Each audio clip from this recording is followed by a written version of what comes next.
Dear students, നമ്മളിന്ന് discuss ചെയ്യാൻ പോകുന്നത് diploma examination November 2024 applied physics 1 module 1 നിന്നും 2 നിന്നും ചോദിച്ചിട്ടുള്ള ചോദ്യങ്ങളും അവയുടെ ഉത്തരങ്ങളുമാണ്. നമുക്ക് പാർട്ട് എ നിന്ന് സ്റ്റാർട്ട് ചെയ്യാം. പാർട്ട് എയിൽ ആദ്യത്തെ 3 ക്വസ്റ്റ്യൻ ആണ് ഈ പറഞ്ഞ മൊഡ്യൂളുകളുമായി ബന്ധപ്പെട്ട് നമ്മളോട് ചോദിച്ചിട്ടുള്ളത്. അതിലെ ആദ്യത്തെ question, the standard reference used to compare a physical quantity in a measurement is called.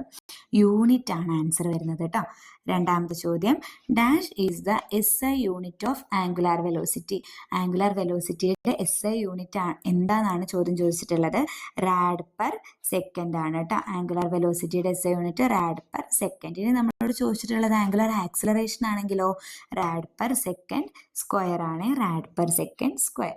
അടുത്ത question, moment of inertia of A solid sphere of radius R and mass M about it's diameter. നമ്മൾ module 2 പഠിച്ചിട്ടുള്ളതാണ്. ഏകദേശം 5ഓളം ഷേപ്പോ അവരുടെ moment of inertia കണ്ടുപിടിക്കാനുള്ള ഇക്വേഷനും ഇവിടെ solid sphere ആണ് ചോദിച്ചിട്ടുള്ളത്. So അതിന്റെ ഇക്വേഷൻ 2/5 mr² ആണ് കേട്ടോ. Moment of inertia of A solid sphere 2/5 mr².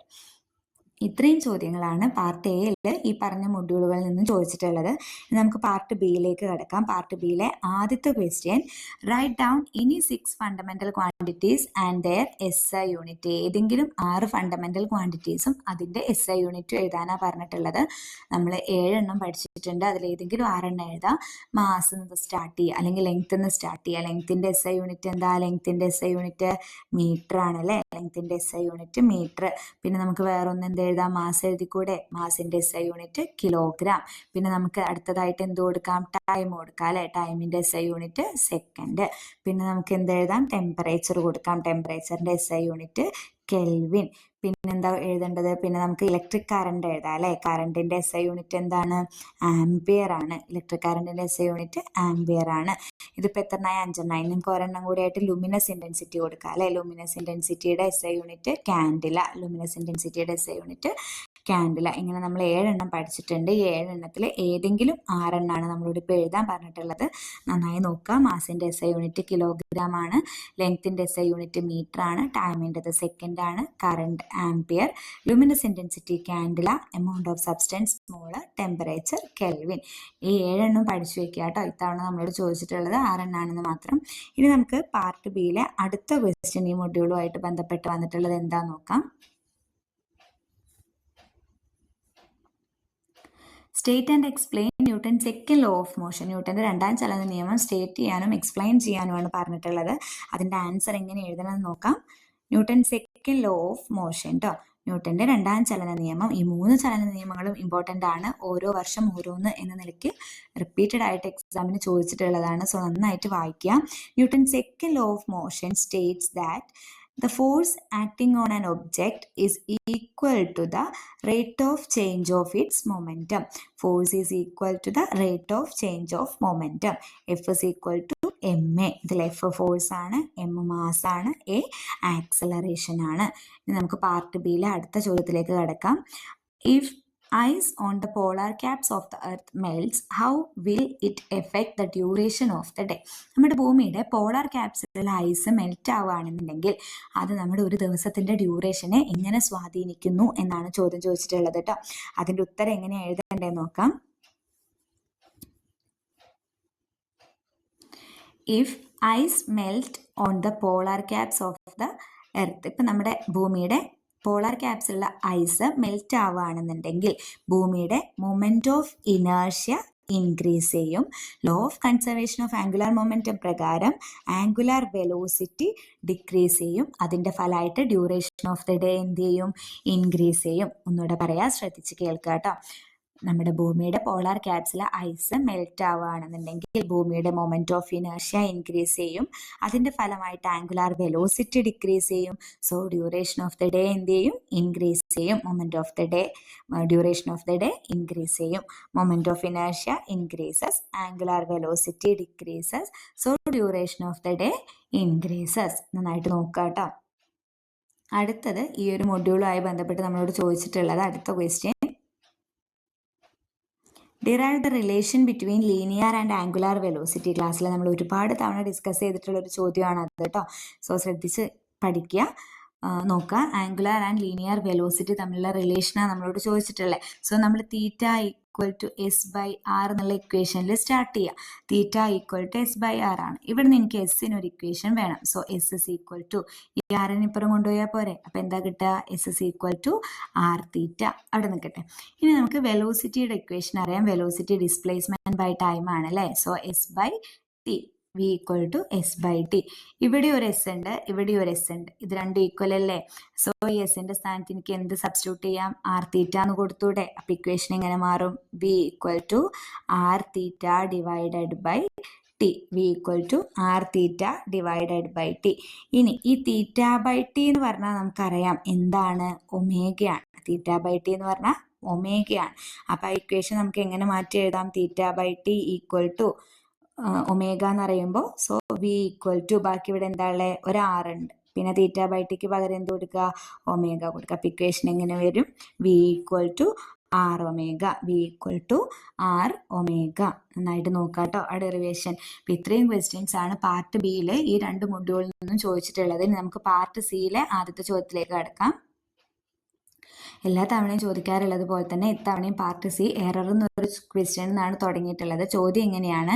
The readings of an experiment involving measurement of time gave 2.78 second, 2.90 second, 2.92 second and 2.85 second. Find the relative error and percentage error. നമുക്ക് കുറച്ച് numbers തന്നിട്ടുണ്ട്. ഇതിന്റെ relative എററും percentage എററും കണ്ടുപിടിക്കാനാണ് ചോദ്യം വന്നിട്ടുള്ളത് കേട്ടോ. നമുക്ക് അതിന്റെ ഉത്തരം ഒന്ന് എഴുതി നോക്കാം. ആദ്യം നമുക്ക് തന്നിട്ടുള്ള നമ്പേഴ്സിന് ഇങ്ങനെ ഒരു പേര് കൊടുക്കുക. A1, A2, A3, A4, A5 ഇങ്ങനെ എത്രയാണോ നമുക്ക് തന്നിട്ടുള്ളത് അതിനനുസരിച്ച് നമ്മൾ നെയിം ചെയ്യുക. ഇനി നമ്മൾ ചെയ്യേണ്ടത് എ മീൻ കണ്ടുപിടിക്കുക എന്നുള്ളതാണ്. എ മീൻ കണ്ടുപിടിക്കാൻ വേണ്ടിയിട്ട് നമുക്ക് തന്നിട്ടുള്ള നമ്പർ എല്ലാം കൂടെ കൂട്ടിയിട്ട് നമുക്ക് തന്നിട്ടുള്ള എല്ലാ നമ്പറും കൂട്ടിയിട്ട് അതിനെ എന്തുകൊണ്ട് ഹരിക്കുക? എണ്ണം കൊണ്ട് ഹരിക്കുക. ഇവിടെ ഒരു നമ്പർ വിട്ടുപോയിട്ടുണ്ട്. 2.92 സെക്കൻഡും കൂടെ ആഡ് ചെയ്യണം കേട്ടോ. 2.92 സെക്കൻഡും ആഡ് ചെയ്യണം. ഈ 3 ഉള്ളത് അപ്പം എത്രയായി മാറും? 4 ആയി മാറും. ആദ്യത്തെ സ്റ്റെപ്പ് എന്താ നമ്മളിപ്പോൾ ചെയ്യേണ്ടത്? ക്വസ്റ്റ്യനിൽ 4 നമ്പേഴ്സും കൂടെ ആഡ് ചെയ്തിട്ട് 4 കൊണ്ട് ഹരിക്കുക. ഇവിടെ ആകെ 4 നമ്പറാണ് ഉള്ളത്. അതുകൊണ്ടാണ് ഇവിടെ നമ്മൾ 4 ചൂസ് ചെയ്യുന്നത്. ഇനിയിപ്പോൾ നമുക്ക് ചോദ്യത്തിൽ 3 നമ്പർ ഉള്ളെങ്കിൽ ആ 3 നമ്പറും കൂട്ടി നമ്മൾ എത്ര കൊണ്ട് ഡിവൈഡ് ചെയ്യണം? 3 കൊണ്ട് ഡിവൈഡ് ചെയ്യണമായിരുന്നു.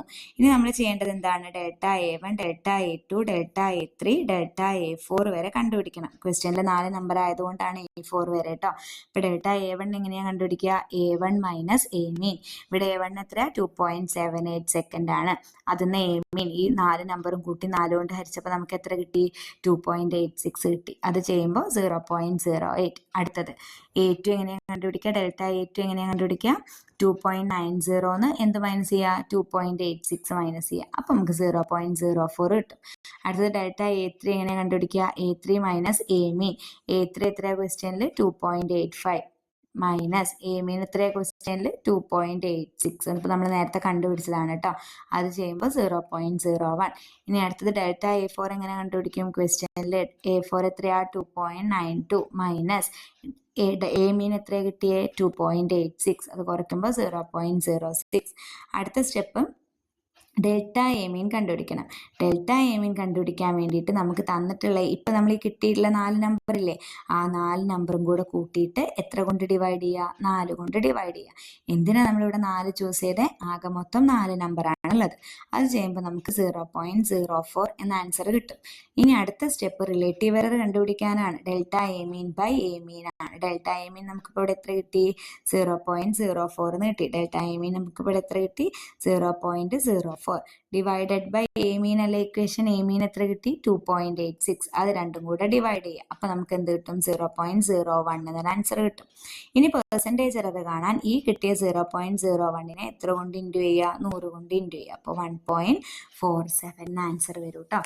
എററിന്റെ പ്രോബ്ലം ഒന്നുകൂടെ ശ്രദ്ധിക്കുക. എന്താ ചെയ്യേണ്ടത്? ആദ്യം നമുക്ക് കിട്ടിയ ക്വസ്റ്റ്യന് A1, A2, A3 നമ്മൾ നെയിം ചെയ്യുക. എന്നിട്ട് എത്ര നമ്പർ ഉണ്ടോ അത്രയും നമ്പർ കൂട്ടിയിട്ട് എണ്ണം കൊണ്ട് ഹരിക്കുക. അപ്പോൾ നമുക്ക് കിട്ടുന്നതാണ് എ മീൻ.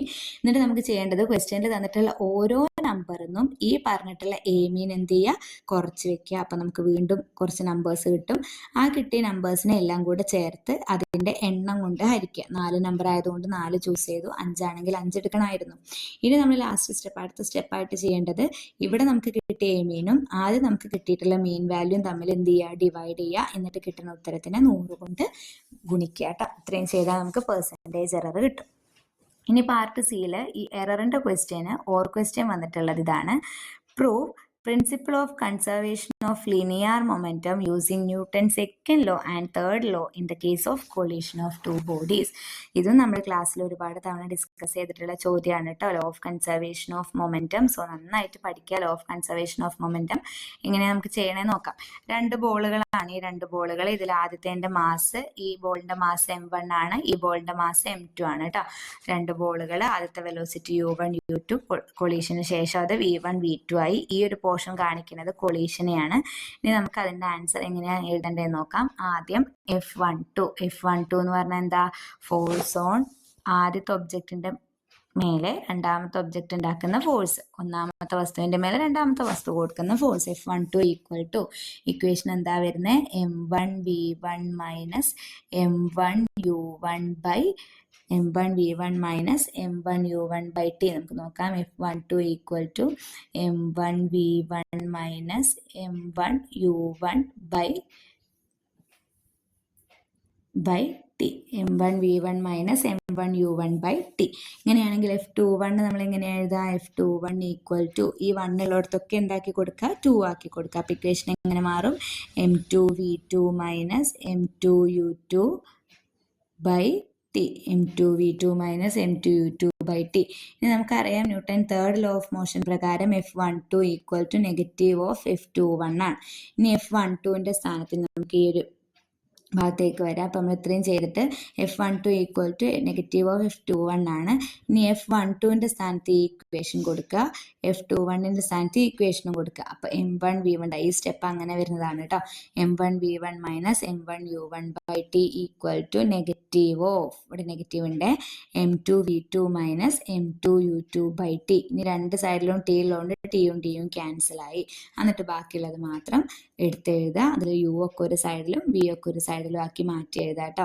ഇപ്പൊ നമുക്ക് എന്താ നമ്മൾ പ്രൂവ് ചെയ്തത്? Momentum before collision is equal to momentum after collision. ആദ്യം നമ്മൾ പഠിക്കേണ്ടത് ഈ ഇക്വേഷൻ എഴുതാനാണ്. m1 ഈ F12ന്റെ ഇക്വേഷൻ, അതിൽ 1 ഉള്ളിടത്തൊക്കെ 2 ആക്കിയാൽ നമുക്ക് രണ്ടാമത്തെ ഇക്വേഷൻ കിട്ടും. ന്യൂട്ടന്റെ തേർഡ് ലോ പ്രകാരം F12 equal to negative of F21 എന്ന് കൊടുക്കാം. എന്നിട്ട് F12ന്റെ സ്ഥാനത്ത് ഈ ഇക്വേഷനും F21ന്റെ സ്ഥാനത്ത് ഈ ഇക്വേഷനും കൊടുക്കുക. അതാണ് ഈ സ്റ്റെപ്പ്. ഇവിടെ ഒരു നെഗറ്റീവ് ഉണ്ടെന്നുള്ളത് ഓർക്കുക കേട്ടോ. രണ്ട് സൈഡിലും ടി ഉള്ളതുകൊണ്ട് ടിയും ക്യാൻസൽ ചെയ്യുക. ബാക്കിയുള്ളതൊക്കെ താഴെ എടുത്ത് എഴുതുകയാണ് ചെയ്യുന്നത്. താഴെ എടുത്ത് എഴുതുമ്പോൾ യു എല്ലാം ഒരുമിച്ചും വി എല്ലാം ഒരുമിച്ചും ആക്കി എഴുതിയെടുക്കുന്നു കേട്ടോ. ഇനി നമുക്ക് അടുത്ത ക്വസ്റ്റ്യനിലേക്ക് പോകാം. പാർട്ട് സിയിൽ അടുത്ത question, explain banking of rod, deduce the expression for angle of banking. explain banking of rod ആണ് ക്വസ്റ്റ്യൻ വന്നിട്ടുള്ളത്. പിന്നെ deduce the expression for angle of banking. Banking off road ആണ് കേട്ടോ എക്സ്പ്ലെയിൻ ചെയ്യാൻ പറഞ്ഞിട്ടുള്ളത്. ബാങ്കിങ് ഓഫ് റോഡിൽ when a moving vehicle takes a turn, it travels along nearly a circular track. നമുക്കറിയാം അല്ലേ, ഒരു വെഹിക്കിൾ ഒന്ന് ടേൺ ചെയ്യുന്ന സമയത്ത്, വളവ് വളയ്ക്കുന്ന സമയത്ത് അത് നിയർലി എന്താണ്? സർക്കുലർ ട്രാക്ക് ആയിട്ട് മാറും. അപ്പർ പൊസിഷൻ ഓഫ് ദ ആ റോഡിന്റെ അപ്പർ പൊസിഷൻ അതിന്റെ ഇന്നർ പൊസിഷനെക്കാട്ടി കുറച്ചുകൂടെ ഹൈറ്റിലായിരിക്കും നമ്മൾ കൺസ്ട്രക്ട് ചെയ്തിട്ടുണ്ടാവുക. ഈ ഒരു പ്രോസസ്സിനെയാണ് എന്ത് പറയുന്നത്? ബാങ്കിങ് ഓഫ് റോഡ് എന്ന് പറയുന്നത്. അതിൽ നമ്മുടെ ബി പാർട്ടിൽ ചോദിച്ചിട്ടുള്ളത് ആംഗിൾ ഓഫ് ബാങ്കിങ്ങിന്റെ ഇക്വേഷൻ തീറ്റ കണ്ടുപിടിക്കാനാണ്. നമുക്കറിയാം tan theta equal to V square by R G ആണ്.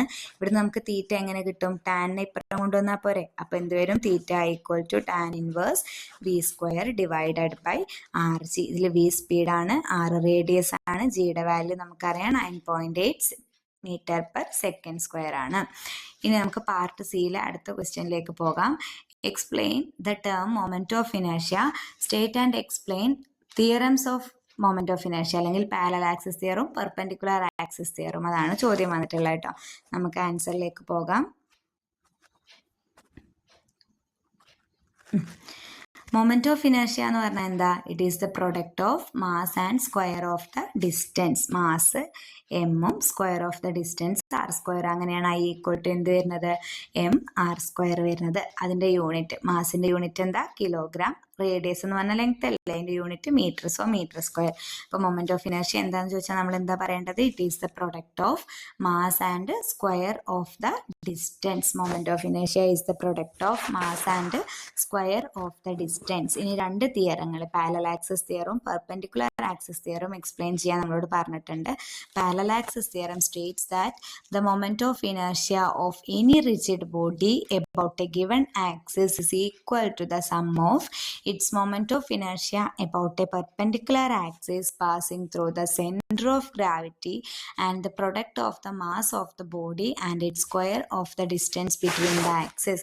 അപ്പം നമുക്ക് മൊമെന്റ് ഓഫ് ഇനർഷ്യക്ക് ഒരു ഇക്വേഷനും കിട്ടും, I equal to IG plus MA square. IG എന്ന് പറഞ്ഞു കഴിഞ്ഞാൽ ഗ്രാവിറ്റിയിലുള്ള moment of inertia, M mass ആണ്, A എന്ന് പറഞ്ഞത് ഈ രണ്ട് ആക്സിസുകൾ തമ്മിലുള്ള അകലം കണ്ടോ, ഈ അകലത്തിനെയാണ് നമ്മൾ A എന്ന് പറയുന്നത് കേട്ടോ. ഇനി അടുത്തത് വരുന്നത് പെർപെൻഡിക്കുലർ ആക്സിസ് തിയർ ആണ്. States that sum of moment of inertia of a plane lamina about two mutually perpendicular axes in its plane is equal to its moment of inertia about a perpendicular axis passing through the point of intersection of the first two axes. നമുക്ക് moment of inertia ഇപ്പം നമ്മൾ 3 axis consider ചെയ്യാം, mutually perpendicular ആണ്. ഇപ്പം ഇത് രണ്ടെണ്ണം കൂട്ടിമുട്ടുന്ന ഭാഗത്ത് നമ്മൾ മൂന്നാമതൊരു ആക്സിസ് വരച്ചു. ഈ മൂന്നാമത്തെ ആക്സിസിന്റെ മൊമെന്റ് ഓഫ് ഇനർഷ്യ, അതായത് മൂന്നാമതായിട്ട് നമ്മൾ സെറ്റിനെ കൺസിഡർ ചെയ്യുക. അപ്പം IZ മൂന്നാമത്തേന്റെ മൊമെന്റ് ഓഫ് ഇനർഷ്യ കിട്ടാൻ വേണ്ടിയിട്ട് ആദ്യത്തെ രണ്ട് ആക്സിസിന്റെ മ്യൂച്വലി പെർപെൻഡിക്കുലർ ആണെന്ന് പറഞ്ഞാൽ ആദ്യത്തെ രണ്ട് ആക്സിസ് ഇല്ലേ, അതിന്റെ മൊമെന്റ് ഓഫ് ഇനർഷ്യകൾ തമ്മിൽ കൂട്ടിയാൽ മതി. അതാണ് കേട്ടോ പറയണത്. മൂന്നാമത്തെ ലൈനിന്റെ അല്ലെങ്കിൽ ആ ഒരു ഇന്റർസെക്ഷനിൽ തുടങ്ങുന്ന ലൈനിന്റെ മൊമെന്റ് ഓഫ് ഇനർഷ്യ ആദ്യത്തെ രണ്ട് ലൈനിന്റെ, അത് മ്യൂച്വലി പെർപെൻഡിക്കുലർ ആയിട്ടുള്ള നിന്നിട്ടുള്ള രണ്ട് ലൈൻസിന്റെ മൊമെന്റ് ഓഫ് ഇനർഷ്യയുടെ സം ആയിരിക്കും. IZ is equal to IX plus IY ആയിരിക്കും. ഇനി നമുക്ക് അടുത്ത ക്വസ്റ്റ്യനിലേക്ക് പോകാം. അടുത്ത question, define vector quantity, give two examples, state and explain parallelogram law of vector addition. നമ്മളോട് വെക്ടർ എന്താണെന്ന് ഡിഫൈൻ ചെയ്യാനും അതിൻ്റെ രണ്ട് എക്സാമ്പിൾസും ചോദിച്ചിട്ടുണ്ട്, പ്ലസ് പാരലലോഗ്രാം ലോയും ചോദിച്ചിട്ടുണ്ട് കേട്ടോ. നമുക്ക് ട്രയാങ്കിൾ ലോയും പാരലലോഗ്രാം ലോയും നമ്മൾ പഠിച്ചിട്ടുള്ളതാണ്. വെക്ടർ എന്ന് പറഞ്ഞാൽ എന്താ, ഒരു ക്വാണ്ടിറ്റിക്ക് മാഗ്നിറ്റ്യൂഡും ഡയറക്ഷനും ഉണ്ടെങ്കിൽ അതിനെ നമുക്ക് എന്ത് വിളിക്കാം? വെക്ടേഴ്സ് എന്ന് വിളിക്കാം. A quantity having both magnitude and direction, മാഗ്നിറ്റ്യൂഡും ഡയറക്ഷനും ഉള്ള ക്വാണ്ടിറ്റീസിനെ നമുക്ക് വെക്ടേഴ്സ് എന്ന് വിളിക്കാൻ. എക്സാമ്പിൾ ആയിട്ട് വെലോസിറ്റി, ആക്സിലറേഷൻ, ഡിസ്പ്ലേസ്മെന്റ് ഒക്കെ ഓർത്ത് വെക്കുക. വെക്ടറും വെലോസിറ്റി ഓർക്കാട്ടോ, രണ്ടും വി അല്ലേ. വെലോസിറ്റി എന്ത് ക്വാണ്ടിറ്റിയാണ്? ഒരു വെക്ടർ ക്വാണ്ടിറ്റിയാണ്. ഇനി നമ്മളോട് പാരലലോഗ്രാം ലോയും ട്രയാങ്കിൾ ലോയും ചോദിച്ചിട്ടുണ്ട്. ട്രയാങ്കിൾ ലോ എന്ന് പറഞ്ഞു കഴിഞ്ഞാൽ നമ്മൾ രണ്ട് വെക്ടേഴ്സിനെ കൺസിഡർ ചെയ്യാം. ആ രണ്ട് വെക്ടേഴ്സിനെ ഒരു ത്രികോണത്തിന്റെ, നമ്മൾ രണ്ട് വെക്ടേഴ്സിനെ കൺസിഡർ ചെയ്യുക. അത് വെക്ടർ എയും ഇത് വെക്ടർ ബിയും. ഈ രണ്ട് വെക്ടേഴ്സിനെ നമ്മളൊരു ട്രയാങ്കിളിന്റെ, ഒരു ത്രികോണത്തിന്റെ രണ്ട് വശങ്ങളാക്കി കൺസിഡർ ചെയ്താൽ ആ ത്രികോണത്തിന്റെ മൂന്നാമത്തെ വശം അതിന്റെ റിസൾട്ടന്റ് ആയിരിക്കും. ഇപ്പൊ എന്താ പറയണേ? If two vectors are represented in magnitude and direction by the two sides of a triangle, ഒരു ട്രയാങ്കിളിന്റെ രണ്ട് സൈഡ്സ് ആക്കിയിട്ട് നമ്മൾ രണ്ട് വെക്ടേഴ്സിനെ കൺസിഡർ ചെയ്യുക. Taken in order, their vector sum is represented in magnitude and direction by the third side of the triangle. നീ parallelogram law എന്താ പറയുന്നത്? Parallelogram law, if two vectors are acting on a particle at the same time represented by the magnitude and direction by the two sides of a parallelogram, their resultant vector represents the direction by the diagonal of the parallelogram. ഇപ്പം നമ്മൾ നേരത്തെ പറഞ്ഞ പോലെ ഒരു parallelogram consider ചെയ്യുക. Triangle പറഞ്ഞ പോലെ തന്നെ ഒരു പാരലലോഗ്രാം നമ്മൾ കൺസിഡർ ചെയ്യുക. ആ പാരലലോഗ്രാമിന്റെ രണ്ട് സൈഡ്സ് ആക്കി നമ്മളൊരു വെക്ടറിനെ കൺസിഡർ ചെയ്താൽ their resultant vector represent ചെയ്യുന്നത് എന്തിനെയാണ്? The direction by the diagonal of the പാരലലോഗ്രാമിനെയാണ്. ഈ രണ്ട് ലോസും അതേപോലെ തന്നെ സ്റ്റേറ്റ്മെന്റ് നല്ല വൃത്തിയിൽ പഠിക്കുക കേട്ടോ. ഇനി നമുക്ക് ലാസ്റ്റ് ക്വസ്റ്റ്യനിലേക്ക് പോകാം. ഈ ഒരു ഏരിയ എന്ന് ചോദിച്ചിട്ടുള്ള ലാസ്റ്റ് ക്വസ്റ്റ്യൻ, നമ്മുടെ ഒന്നും രണ്ടും മൊഡ്യൂളിൽ ചോദിച്ചിട്ടുള്ള ലാസ്റ്റ് ക്വസ്റ്റ്യൻ വരുന്നത്, A stone of mass 5 kilogram, mass നമുക്ക് തന്നിട്ടുണ്ട് 5 കിലോഗ്രാം, ഓൾറെഡി കിലോഗ്രാമിലാണ് തന്നത്, അപ്പം നമുക്ക് യൂണിറ്റ് കൺവേർട്ട് ചെയ്യാനൊന്നും ഇല്ല കേട്ടോ. എ സ്ട്രിങ് 2 മീറ്റർ ലോങ്, അപ്പം അതിൻ്റെ റേഡിയസ് തന്നിട്ടുണ്ട് 6 തന്നിട്ടുണ്ട്, എത്രയാണ്? 2 മീറ്റർ ലോങ് ആണ്. പിന്നെ ഇൻ ഹൊറിസോണ്ടൽ ക്വസ്റ്റ്യൻ പറഞ്ഞില്ലേ, in horizontal circle making 16 revolution per minute, ഒരു മിനിറ്റിൽ 60 റെവല്യൂഷൻ ആണ് എടുക്കുന്നത്. ഒരു മിനിറ്റ് എന്ന് പറഞ്ഞാൽ അവിടെ എത്ര സെക്കൻഡ് ഉണ്ട്? 60 സെക്കൻഡ് ഉണ്ട് അല്ലേ? അപ്പൊ 60 സെക്കൻഡിൽ 60 റെവല്യൂഷൻ ആണ് എടുക്കണേന്നാ പറഞ്ഞത്. Find the tension of the string. ആ സ്ട്രിങ്ങിന്റെ ടെൻഷൻ കണ്ടുപിടിക്കണം കേട്ടോ. നമുക്ക് ക്വസ്റ്റ്യന്റെ ആൻസറിലേക്കും എന്താണ് ഇക്വേഷനിലേക്കും പോവാട്ടോ. ടെൻഷൻ കണ്ടുപിടിക്കാനുള്ള equation T = mr omega square ആണ്. mr ആണ്. മാസ് ക്വസ്റ്റ്യനിൽ തന്നിട്ടുണ്ട് 5 കിലോഗ്രാം. ആറും തന്നിട്ടുണ്ട് 2 മീറ്റർ. ഒമേഗ കണ്ടുപിടിക്കാനുള്ള ഒരു ഹിന്റ് അവർ തന്നിട്ടുണ്ട്. ഒരു മിനിറ്റിൽ 60 റെവല്യൂഷൻ ആണ്. അപ്പൊ ഒരു മിനിറ്റ് എന്ന് പറഞ്ഞാൽ 60 സെക്കൻഡ് അല്ലേ? 60 സെക്കൻഡിൽ 60 എണ്ണം. അപ്പൊ ആംഗുലാർ വെലോസിറ്റി 60/60 എത്ര കിട്ടും? 1 കിട്ടും. അതാണ് എഴുതിയിട്ടുള്ളത് കേട്ടോ. ആംഗുലാർ വെലോസിറ്റി 60/60 1 കിട്ടും. ഇനി നമുക്ക് വേണ്ടത് എന്താ? ടെൻഷന്റെ ഇക്വേഷനിലേക്ക് നേരിട്ട് സബ്സ്റ്റിറ്റ്യൂട്ട് ചെയ്യല്ലേ. എമ്മിന്റെ സ്ഥാനത്ത് 5 കൊടുക്കുക, ആറിന്റെ സ്ഥാനത്ത് 2 കൊടുക്കുക, ഒമേഗയുടെ സ്ഥാനത്ത് 1 കൊടുക്കുക, അതിന്റെ സ്ക്വയറും. അപ്പൊ എന്ത് വരും? T = 10 ന്യൂട്ടൺ വരും. ഇത്രയും ക്വസ്റ്റ്യൻസ് ആണ് ഈ 2 മൊഡ്യൂളിൽ നിന്ന് നമ്മളോട് 2024 ക്വസ്റ്റ്യൻ പേപ്പറിൽ ചോദിച്ചിട്ടുള്ളത്. സോ ഇമ്പോർട്ടൻ്റ് ഏരിയാസ് റിപ്പീറ്റഡ് ആയിട്ട് ന്യൂട്ടന്റെ നിയമങ്ങൾ വന്നിട്ടുണ്ട്, എറർ വന്നിട്ടുണ്ട്, കൺസർവേഷൻ ഓഫ് മൊമെന്റം ആ ഒരു ഏരിയയൊക്കെ റിപ്പീറ്റഡ് ആയിട്ട് ചോദിച്ചിട്ടുള്ളതാണ്. നന്നായിട്ട് പഠിക്കുക. ക്വസ്റ്റ്യൻസ് എല്ലാം വർക്കൗട്ട് ചെയ്ത് നല്ല വൃത്തിയിലേക്ക് പഠിക്കാനായിട്ട് ശ്രമിക്കുക കേട്ടോ.